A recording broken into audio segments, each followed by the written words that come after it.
Hi, thanks for tuning in to Asia Gaming Brief's face-to-face series.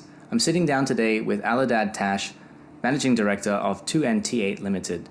We're here to talk about the recent outbreak of COVID in Macau, which has led to a significant fall in visitors during Golden Week. We'll talk about some of the policies that have gotten Macau to where it is today, but also what are some changes that we'd like to see in these policies in order to get Macau back to its former glory. Alidad, thanks for joining us today.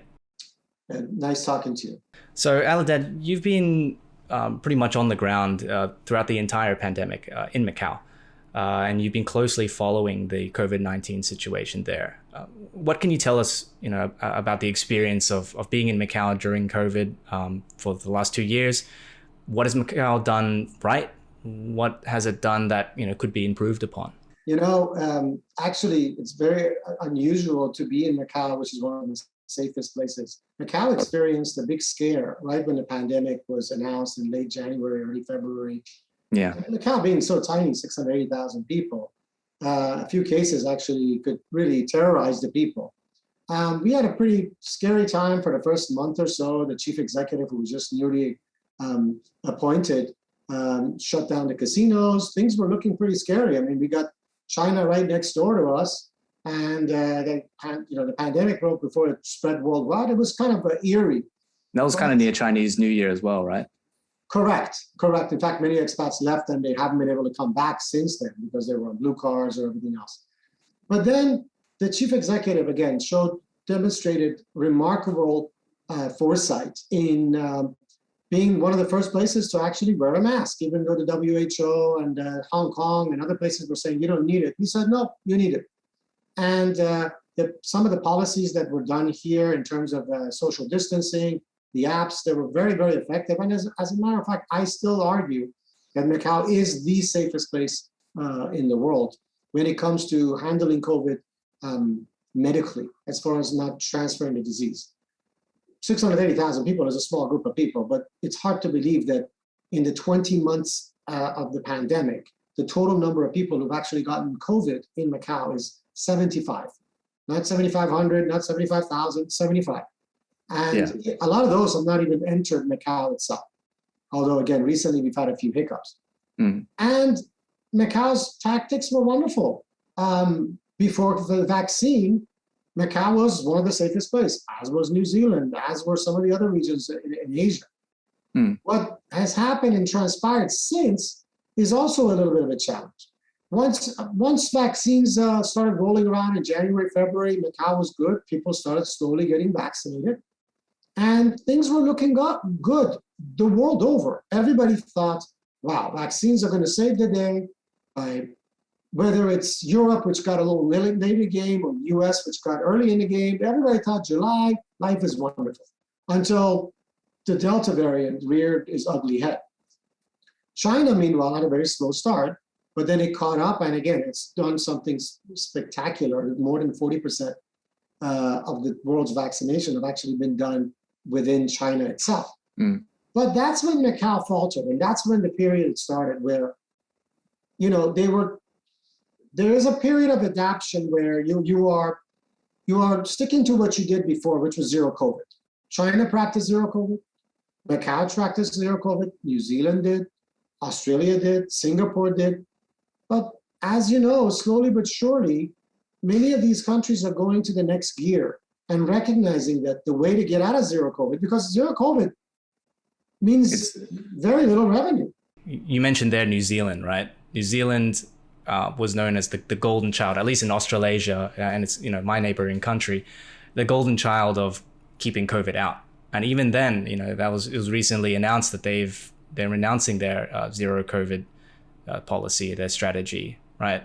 So I guess, and I'm sorry to kind of take that question and just bring it right to you again, but why is Macau still going for the zero COVID policy now? Well, actually, I want to just say something. I have no objection to New Zealand calling itself the golden child of COVID. If that's the case, Macau deserves platinum, because I still cannot believe that. And I'm very proud of the fact that Macau is one of the very few regions with this larger population that has yet to even have a single COVID-related fatality. So kudos to New Zealand. Macau is doing a great job. But I believe that it is time for Macau to recognize that the only other region in the world, the only other nation in the world, which is mainland China, that is sticking to the zero COVID policy, is fundamentally different than Macau.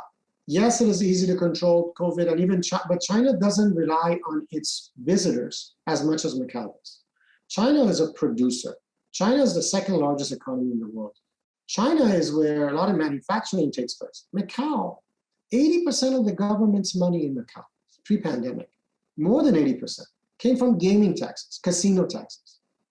That's a tremendous amount. That is putting all your eggs in one basket, and that is very scary.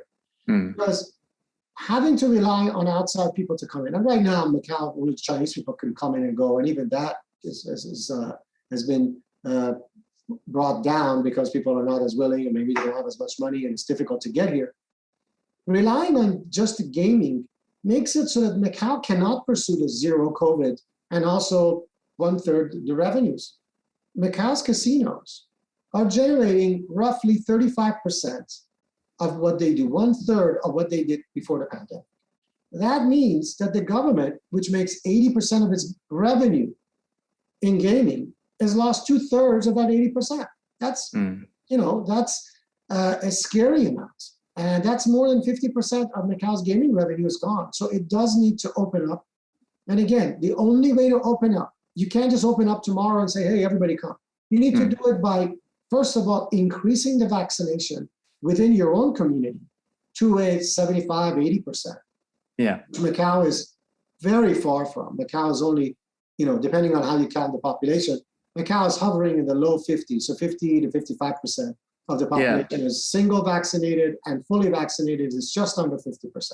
The saddest part about the victims of economic victims is not the big bad casinos, which have deep, deep pockets.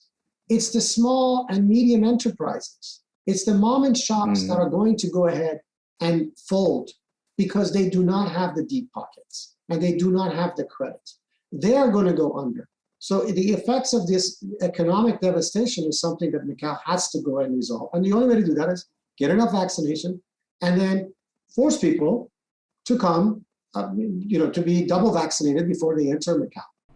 Yeah. So are you saying you're for mandatory vaccinations then? That's an interesting question. Not yet, but for certain segments of people, absolutely. I was kind of disappointed to hear from a good friend of mine who's in the food service industry, who travels back and forth to Hong Kong to go and get food into Macau. And I asked him whether or not there is vaccination, is it required for your people? Because you're the ones leaving and coming in, and shouldn't you be vaccinated? And he said, it's not required because the alternative is get vaccinated or get, the nucleic acid test. And I think that's very dangerous. Those people, airport people, let's learn from the mistakes that other countries have made. Look what Hong Kong did when airport workers were not fully vaccinated, and instead they did some kind of a test on a weekly basis, which could turn out to be wrong. Why shouldn't those people be vaccinated? Doctors, teachers, these people should be vaccinated, forced to be vaccinated. And as time goes by, yes, then the rest of the people, after the carrots and sticks if they have not yielded the desired effect, the next step goes in. So to answer the original question, I'm not against NAT. There's no choice between these tests or vaccine. You should have both. In fact, simultaneous. So just in summary, what would, say you're a policymaker and you're making the decisions now, what's the first, action you're going to take? What would you suggest? Everybody who's not double vaccinated by, let's see, it's already October. So by middle of November, everybody who's not double vaccinated can sit home and enjoy the comforts of their home. And if they shut the windows and don't have anybody coming in, great, they'll not get virus. They'll die of, not getting enough food. But they're not allowed to join civic society. I've done my civic duty. My wife has. My children have not because they're not old enough to get the vaccine. Almost every single person I interact with has gotten the vaccine. We've done our civic duty, and the government has compensated us by providing us with the normal 10,000. But it is not difficult to ask the citizens to do their part and take it. Take the vaccine. If you're not, stay home. Just don't come to restaurants, don't come to movies. Just be a hermit, live in your own little bubble, and allow us to go on with our life, which is not just being COVID-free. Because COVID, we're going to eventually get it. The next 5-10 years, everybody's going to get COVID. It's just a matter of whether or not we're going to get the mild effects, which is what the vaccine does. So stay home, those people, or get vaccinated. Just don't disrupt the rest of us who are law-abiding, and we're doing everything we can on our end to go and do this. Well, Alidad, thanks so much for joining us today. Really great to hear your insights and your thoughts. Hopefully the government takes heed in some of your advice here, and we see some changes in the policy. The government is far smarter than to take this. This, what I'm actually telling you, is not anything that's beyond. I'm actually basically saying, why can't we do what is being done in Australia, in New Zealand, in Portugal, in France? This is something that is required. And again, it's just a matter of the day the government says enough of the pleading, enough of saying, please, please, please, get it done or else. And again, it was great. It was a great conversation with you as well.